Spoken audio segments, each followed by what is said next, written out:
Thank you, Eric. Once again, Michael Ranieri, and I'm here to talk to you today about Singapore, which is the way in which the Malays first referred to the Lion City. Again, that's the meaning of Singapore, Lion City. And you do see the lion around the city of Singapore. And as you can see by that photo there, you see it very conspicuously doing whatever it's doing in the harbor. Singapore, again, that's a Malay word, and there is an awful lot of Malay influence in Singapore, and you'll see that around town. Now, also during Singapore's history, it had been known as Temasek, which means sea town or island village. Again, a Malay term. But an interesting thing about Singapore, as it's described, it's that the name comes from Malay legend. The story goes that this prince from Sumatra, which is now part of the Indonesian archipelago, came to Singapore, and on this site he saw this lion. But in point of fact, there were no lions in Singapore, either today or then, and it was really a tiger. So despite the fact that we all refer to this Lion City, there are no lions to be found in Singapore, nor were there ever lions to be found in Singapore. Singapore was an important port going back to the 1300s. That name, Temasek, goes back to the 1300s. And for those of you, and some of you have been in your careers in banking and finance, this Temasek word might be familiar. This is the name of a very prominent government company connected with the Ministry of Finance in Singapore. This Temasek company controls or manages the assets of Singapore, this country. It manages the sovereign wealth fund of Singapore, Temasek, a very popular name in Singapore today. I'd like to go back to, have a look at the map.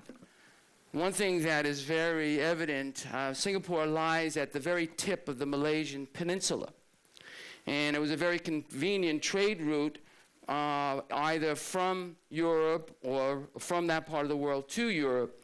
And the main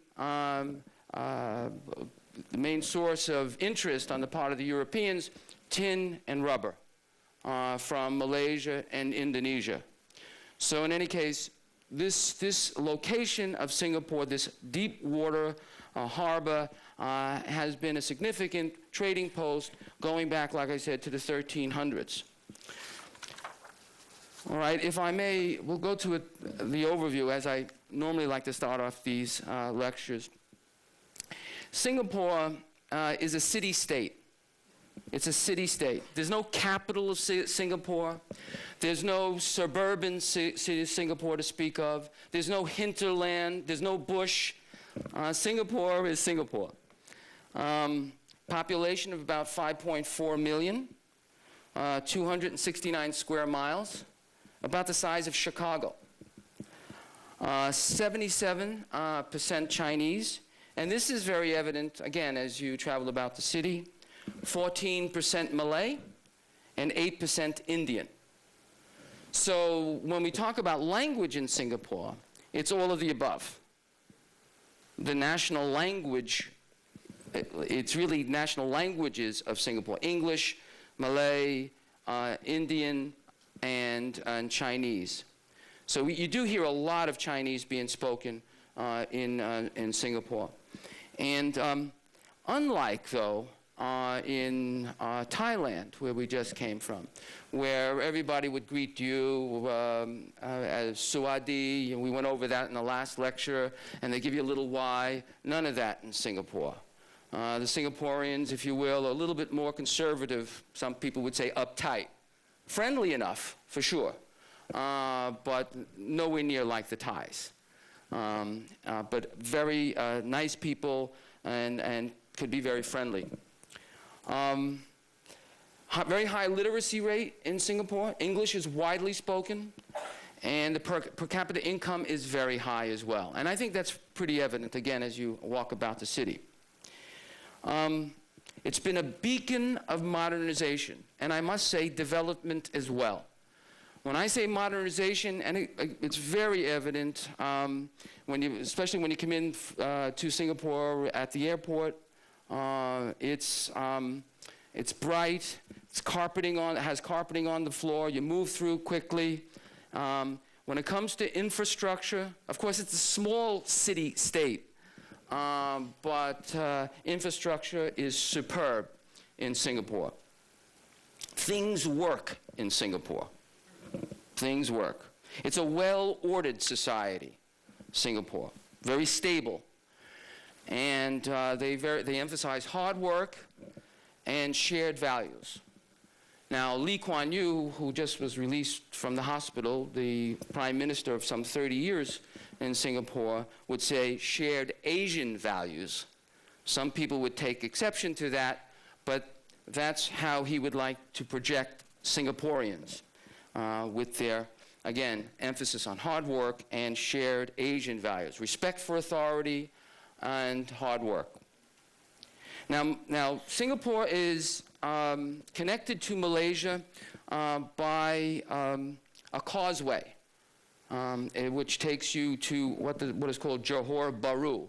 And many Singaporeans and foreigners, expatriates living in Singapore would often drive into Malaysia for a long weekend and what have you, which is very nice. Now, I also said that beacon of modernization, and by the way, it's a very modern causeway. Again, like I said, infrastructure is very good. It's also a beacon of development, Singapore. Many nations in this region, in Asia, have looked to Singapore and have looked to Lee Kuan Yew as an example, as a model. The Burmese, now starting to open up, they have been in consultations with the Singapore government to learn from them. The Chinese, years ago, Deng Xiaoping, when he opened up China, also looked to Lee Kuan Yew and the Singaporeans. How do you do it? How do you have some semblance of democracy, yet be as authoritarian as you are, and do so well? Who else? The Vietnamese. In fact, they would often describe Lee Kuan Yew as their advisor.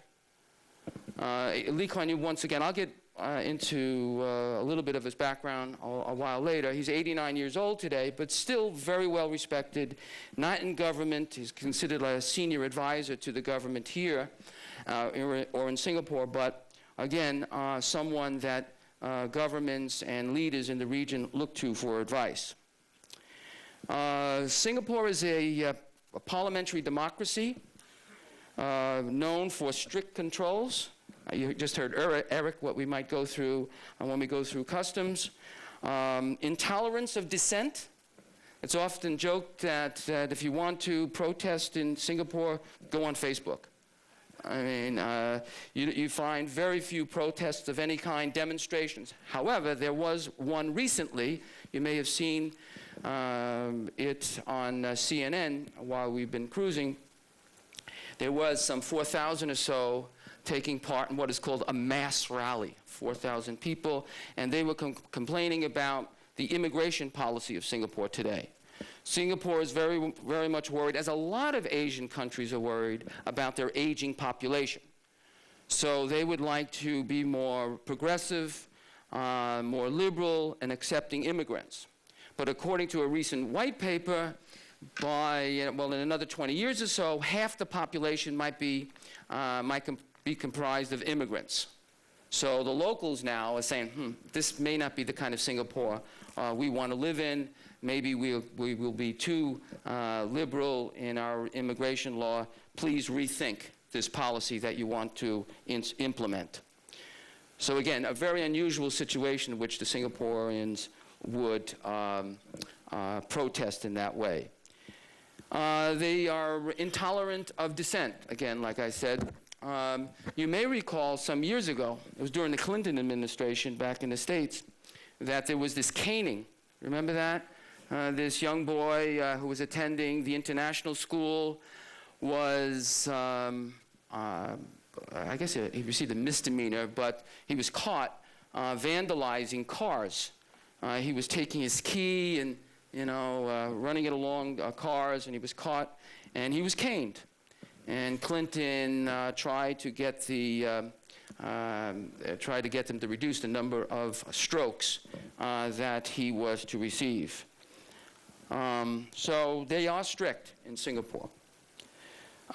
Singapore dollars, I'll stick my neck out again and say use Singapore dollars and not US dollars. Food, very clean in Singapore. I know some of you told me that you were reluctant to eat some things in Thailand or in Vietnam.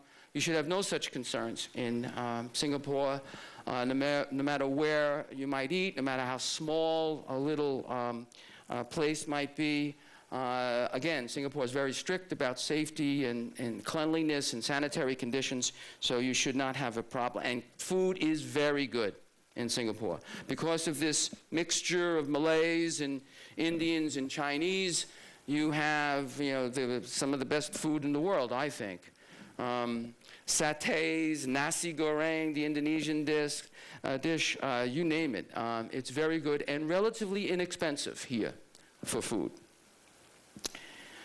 Like I said, English is widely spoken, but in a Singaporean kind of way. Listen carefully when someone is speaking to you in English. Very often they would add things like "la" and "la." Are you going to the store, la? An English sentence, and they drop this little la or la at the end of the sentence. Very common.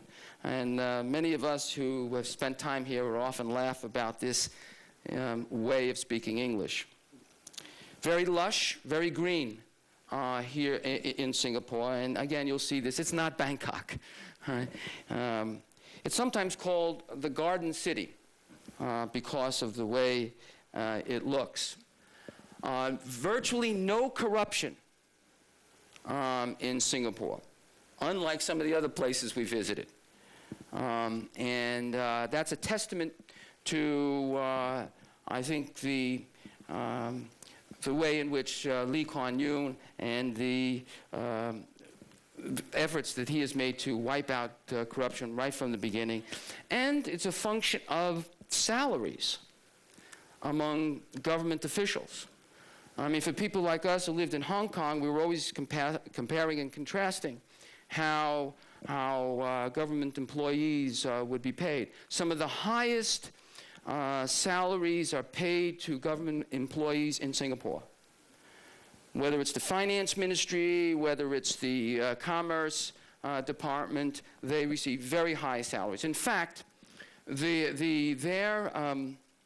equivalent to the Federal Reserve chairman is higher, much higher, the salary that they receive in Singapore than our Federal Reserve chairman. So, and they feel that in order to attract people, they have to pay high salaries, and people will be less inclined to be corrupt if they are receiving a good salary and are treated well. And that philosophy, I think, has served Singapore very well over the years. Okay. Once again, Singapore has the strategic location in Southeast Asia, and it's been a free port. Interesting or important, I think, in the overall development of Singapore. When Raffles, and I'll get to Raffles in a minute, was in the process of moving from Indonesia to Singapore, he felt early on, in order to compete with the Dutch, who were very influential in this whole region at the time, that it was very important for Singapore to be a free port. No taxes, no import duties in or out for goods going in and out of this small place called Singapore. So again, very important for the whole development from this small little fishing village to this free port.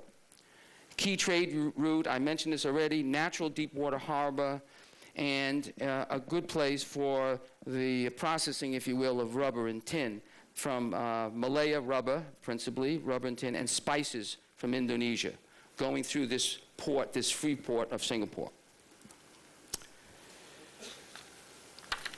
So, modern Singapore. Thomas Raffles. Now, you'll see this name Raffles all over the place. It's interesting, this statue. Everything that you read about Raffles points to his stature.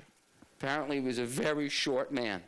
But it's often said of him. But he was a man, I think, of unusual talent and confidence. He, again, arrived in Singapore around 1819. He's considered to be the founder of Singapore, Raffles. He was British. He joined the British East Indies Company at 14 in 1795. And by the time he was 20, he was already well established in this part of the world.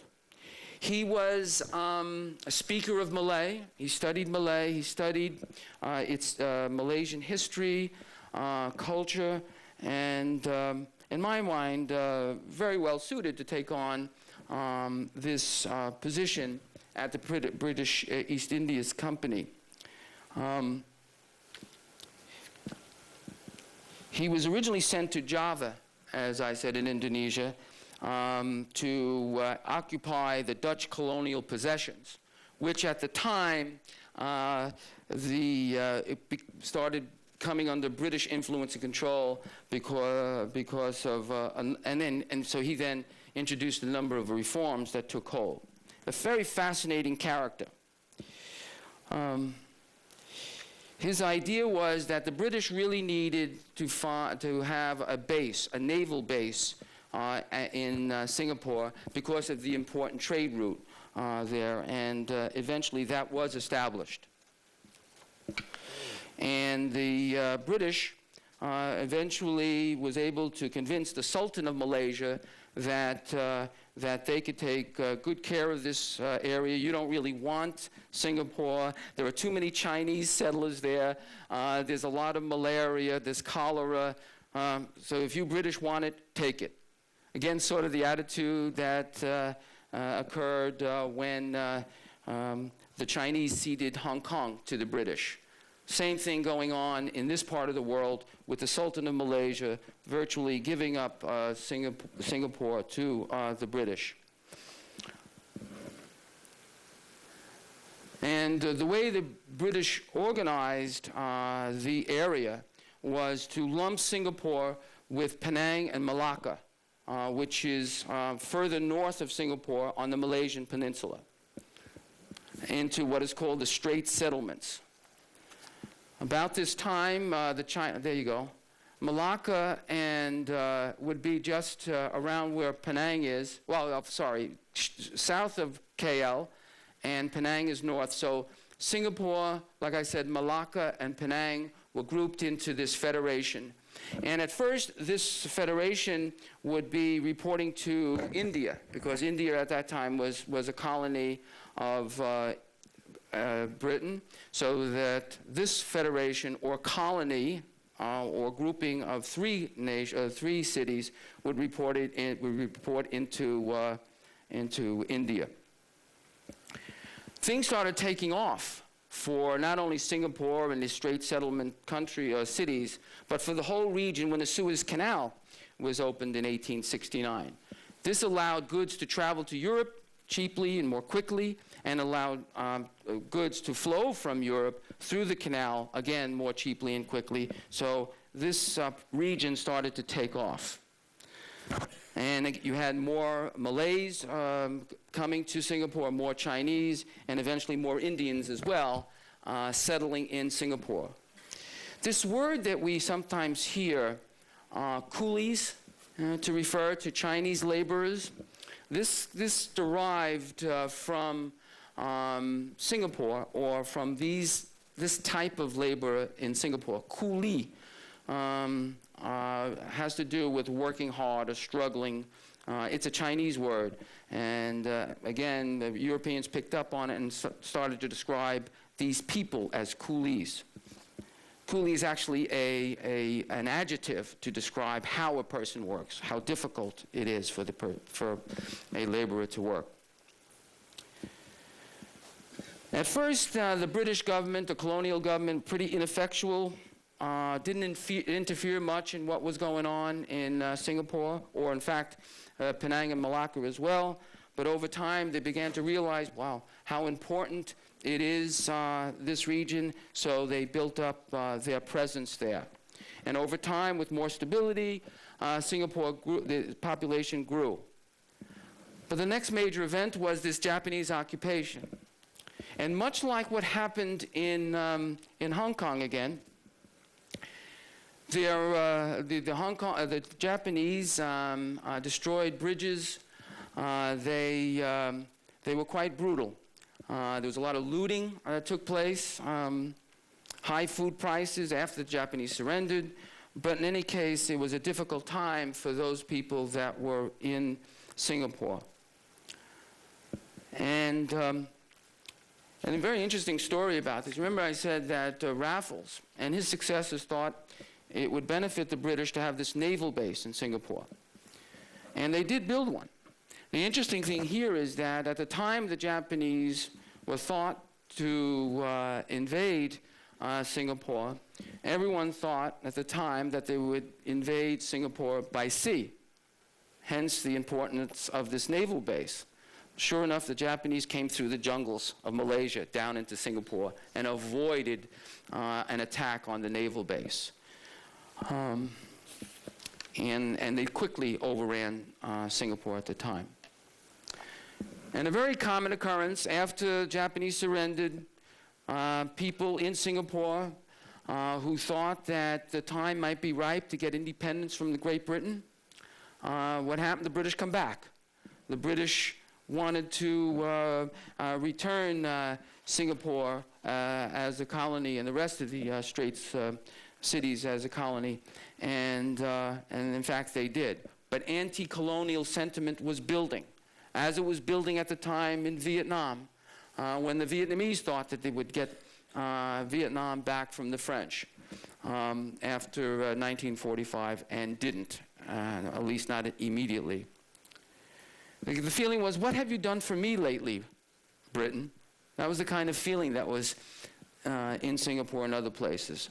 So again, that was a little ammunition for the Singaporeans to, like I said, try to develop more interest, more support for an independence movement. And slowly but surely they did. The British did ease up, and they would get more independence.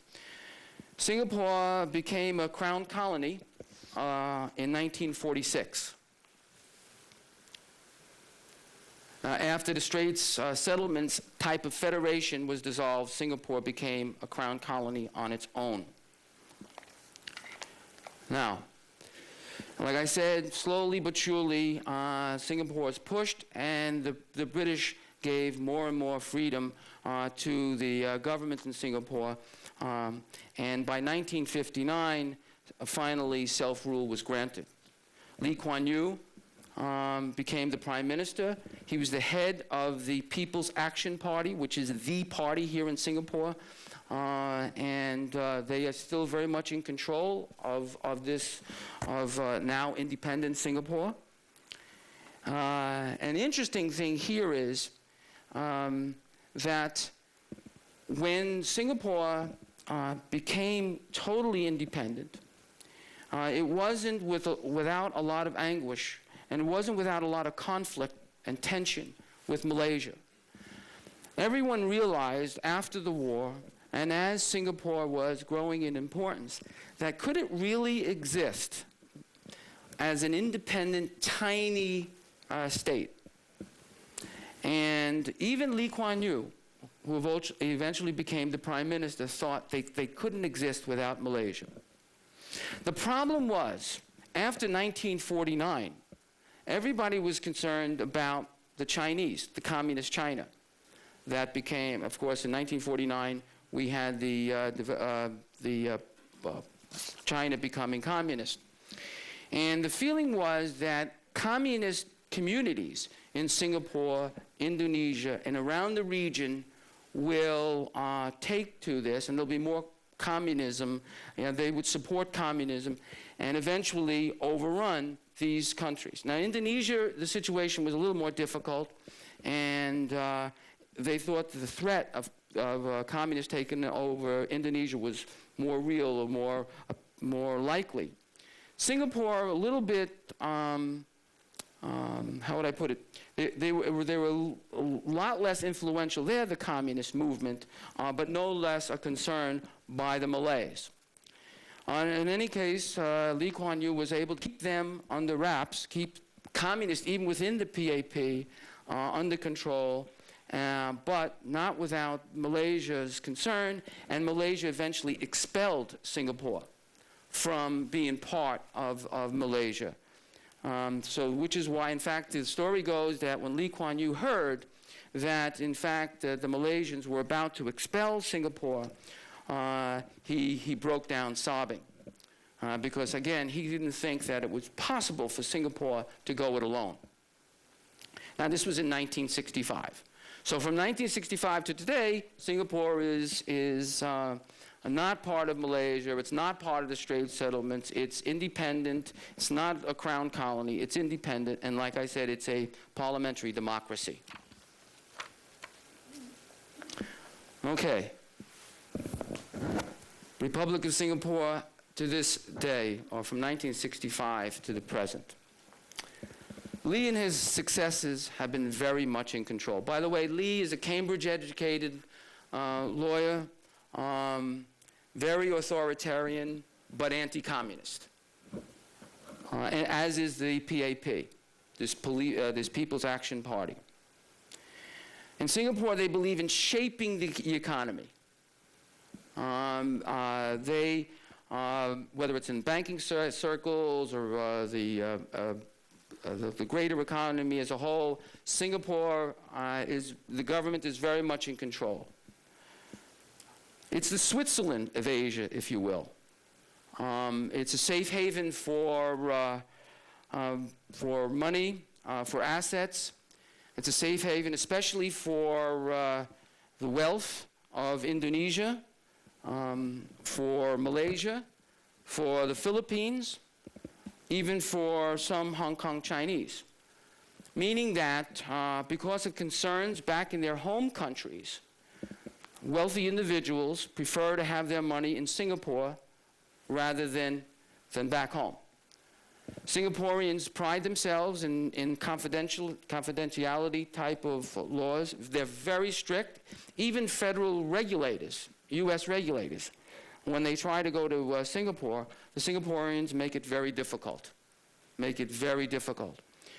So many people who are worried about people finding out about their wealth would like to park their money in Singapore. So again, very much like Switzerland, if you will. Very early on, to his credit, Lee Kuan Yew thought that oil refining business would be important for Singapore. And in fact, it has been. Shell and Esso were one of the first companies to establish a presence in Singapore, and they have done very well over the years. Manufacturing is also important, and financial services, like I said. One of the things that I think Singapore has done very well, and again, a model for other countries, has been their housing program and how they tried. And you'll see what we would describe back in the States as low-income housing all over Singapore, low to medium income housing. And they have made, they set up a program called CPF, their Provident Fund, their Central Provident Fund, where you're able to contribute to it and borrow from it in order to get subsidized housing. It's a model for many other countries. Education also, very much emphasized in Singapore, and of course that has served them well. And now, and more than ever, tourism. And of course that's a common theme across Asia, how important tourism has become for all of these countries. In fact, Singapore, I don't know if some of you know this, has a casino now, and that took a lot of people's surprise. What? This clean, squeaky clean Singapore has a casino? But yes, they do, and you might want to go there if you have some time. And in any case, Singapore has successfully diversified their economy. Again, financial services, tourism, manufacturing, oil refining. They've done a very good job of diversifying and having a well-rounded economy. Also, I'd like to say something else. Very often, Singapore is criticized. Again, because of this Disney-like, that's how some of their detractors would call it, this Disney-like kind of atmosphere. Squeaky clean, very disciplined. But I could tell you that of the people that I know that lived and worked in Singapore, people I knew back when we were in Hong Kong, people I know now, they all loved living and working in Singapore. Very good educational system. The Singapore International School, very good. What's it called? Singapore American School, SAS, one of the best outside of the U.S. Very, very good educational system. So no criticism there. People also like the food. Housing accommodations for expatriates, very good. Not cheap, but you get the good value for your money in terms of renting a flat. And everybody lives in a flat. You know, no expatriates for sure would live in a detached house. You live in an apartment. But it comes with a swimming pool and workout facilities and so on. So it was safe, it was clean, their kids got a good education, the work environment was good. So again, Singapore, despite detractors who complain about censorship or this and that, the people that I know all loved living and working in Singapore. And those of us who didn't would like to visit there from time to time. One last thing, I mentioned Singapore, and I always mention it kind of along with Hong Kong, is that there's an intense rivalry between Hong Kong and Singapore, right? Two very attractive places to live, two places where it's I would say easy to make money, but there's money to be made. But Hong Kong is more a regional center for North Asia, right? Particularly for what's going on in China. So many companies that have factories in China will have their finance department, accounting department, maybe their foreign exchange department in Hong Kong, while the factory is in China. Okay? That's kind of the way it works. While in Singapore, or if you have business in Indonesia, or if you have business in Malaysia, you would want to have your regional office in Singapore.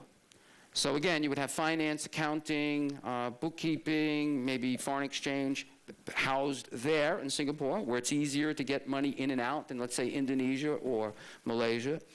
And you will have the factory, sort of the operating presence, the manufacturing presence, like I said, either in Indonesia, Malaysia, maybe even the Philippines. So these are two regional centers, Hong Kong, Singapore. When I returned to the US after 21 years in Asia, and I was amazed at how often I would receive visitors from Singapore. Singapore